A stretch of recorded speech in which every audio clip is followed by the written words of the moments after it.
Tidak ada kata menyerah dalam meraih cita-cita. Meskipun hidup dalam keterbatasan, itulah prinsip yang dipegang oleh Nisa Sriwahyuni. Nisa terlahir dari keluarga sederhana, di mana ayahnya sempat menjadi penjaga sekolah dan driver ojek online, sedangkan ibu seorang pembantu rumah tangga.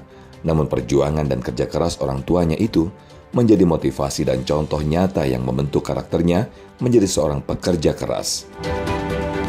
Setelah menyelesaikan S1-nya di Fakultas Kesehatan Masyarakat, Universitas Indonesia, dan bekerja sebagai konsultan di WHO, ia masih ingin mengejar mimpinya untuk melanjutkan pendidikan. 7 kali ia gagal dan ditolak untuk mendapatkan beasiswa pendidikan dari berbagai lembaga. Setelah 2 tahun mencoba, akhirnya ia berhasil mendapatkan award di beasiswa LPDP lewat jalur afirmasi dan menempuh pendidikan di Imperial College London, Inggris, jurusan epidemiologi. Bagaimana perjuangan Nisa dalam mengejar mimpinya dan bagaimana semangat pantang menyerahnya? Mari kita simak bersama dalam Selalu Ada Hikmah. Selalu ada hikmah. Bismillahirrahmanirrahim. Assalamualaikum warahmatullahi wabarakatuh. Alhamdulillah, segala puji kepada Allah dan mari kita bersalawat kepada baginda Rasulullah Muhammad sallallahu alaihi wasallam. Semoga kita sanggup mengikuti sunnah-sunnahnya. Kali ini di Selalu Ada Hikmah tentu kita tampilkan selalu narasumber inspiratif.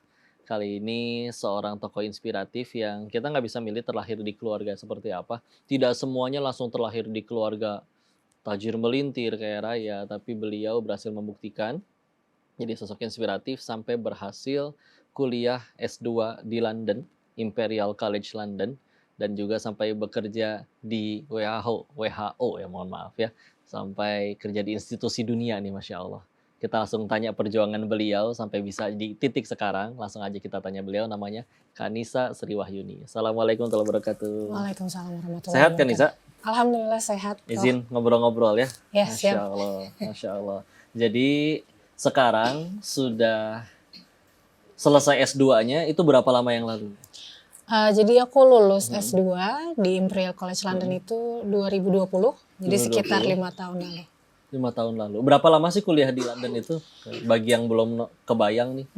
Itu 1 tahun, jadi aku kuliah masuk 2019 September, lulus di September-Oktober 2020. Dan sebelumnya di Universitas Indonesia ya? Betul, kesehatan masyarakat. Alhamdulillah. Terus itu perjuangan untuk ngedapetinnya tuh sesulit apa buat dapet beasiswa di sana itu? Panjang banget nih kode ini sebenarnya.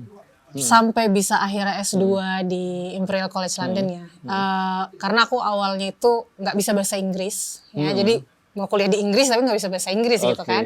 Jadi sebenarnya yang menjadi barrier pertama, challenge pertama aku waktu itu adalah untuk bisa dapat sertifikasi bahasa Inggrisnya sendiri kayak gitu. Jadi waktu itu IELTS waktu itu namanya. IELTS, ya. Dan itu aku gagal sampai 5 kali. Jadi dari lulus S1 sampai S2 itu aku butuh 2 tahun untuk ngejar beasiswa agar bisa memenuhi persyaratan beasiswa itu. Jadi ada proses gagalnya itu banyak gitu. Terus beasiswanya pun gagal juga sampai 7 kali. Baru yang ke-8 di tahun 2018 akhir aku bisa dapat beasiswa penuh LPDP untuk kuliah di tahun 2019. Kuotanya yang bisa kepilih itu berapa orang? Masing-masing negara dan masing-masing kampus tuh beda-beda ya.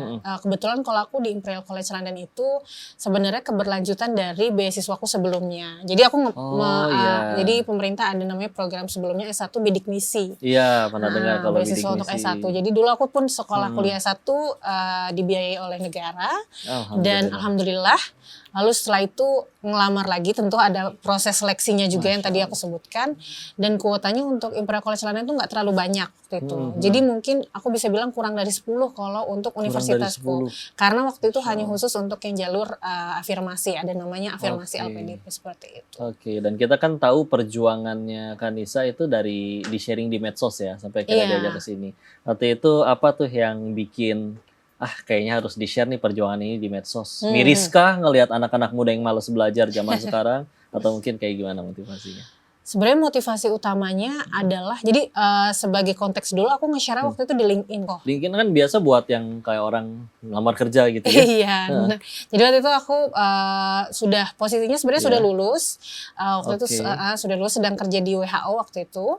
Nah waktu itu aku dapat banyak inspirasi itu dari bapak ya. Jadi bapak ini adalah sosok pekerja keras yang membuat aku bisa sampai hari ini.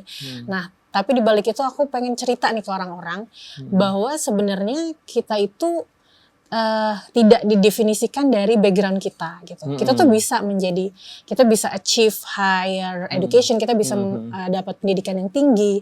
Karena bapak kebetulan memang tidak pernah duduk di perguruan tinggi sama sekali, bahkan hanya lulusan tidak SD semua ya. orang punya kesempatan yang sama, apalagi zamannya dulu beda banget. Betul. Ya. Kenapa di LinkedIn ya? Karena ingin menginspirasi, mengasih tahu kalau sebenarnya background kamu tidak mendefinisikan apapun gitu.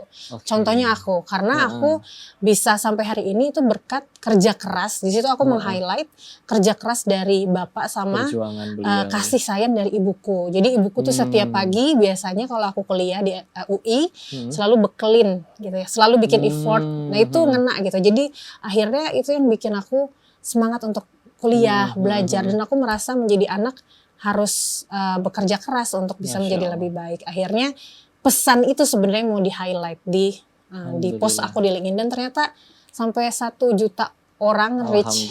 Dan yang paling menarik sebenarnya yang komen itu kebanyakan bukan hanya anak-anak, bukan hanya anak muda, tapi bapak-bapaknya.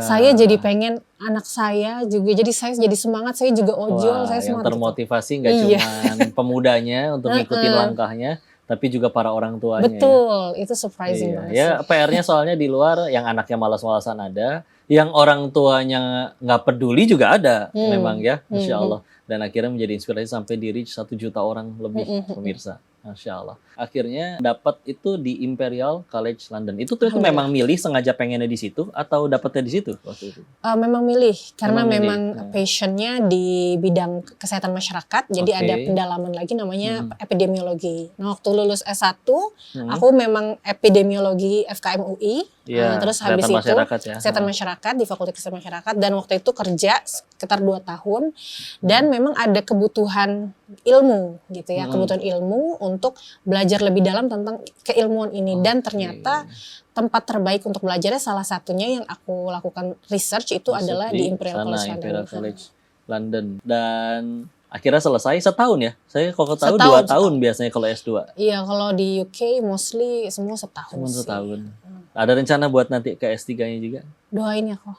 Mungkin nanti bisa dikasih pesan-pesan di akhir. Karena aku memang saat ini sedang memperjuangkan salah satunya untuk melanjutkan pendidikan S3. Masya Allah. Masya Allah. Itu dia pemirsa ya. Perjuangan beliau amat sangat banyak inspirasinya. Dan abis ini kok makin penasaran tentang bagaimana perjuangannya, kisah dari dulunya.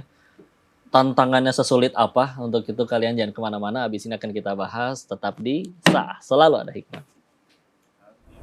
Karena waktu itu kita sempat kerja tinggal di rumah orang ya, karena ibu waktu itu kerja jadi ART.